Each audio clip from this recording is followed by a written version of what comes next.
My coworker framed me for a mistake that could have gotten me fired, so I waited until the review meeting. I had been with the company for 3 years without a single warning.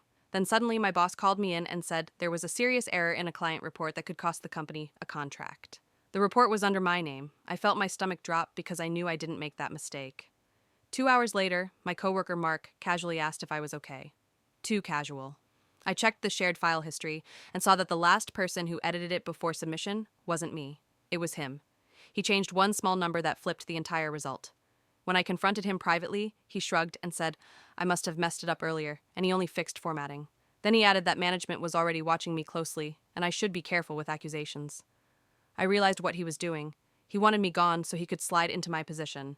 Instead of fighting it immediately, I started documenting everything. Screenshots, file histories, messages, even comments he made about wanting my role because it paid better. I said nothing for 3 weeks. Then came the quarterly performance review. All managers, HR, everyone who mattered. When my boss brought up the failed client report and asked me to explain, I didn't panic. I asked if I could share my screen. I walked them through the version history edit by edit, timestamps, usernames, the exact moment the error appeared. Then I showed them the messages where Mark joked about finally getting my job once I was out.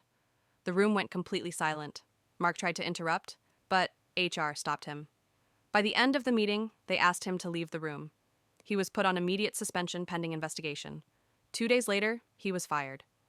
Now some coworkers avoid me because they think I destroyed his career. Others quietly thank me because they say he had been manipulating things for months. My boss apologized. I kept my job, and the client stayed. But the weird part is, Mark still stares at me from across the parking lot.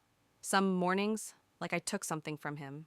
Would you have exposed him publicly or handled it quietly and moved on?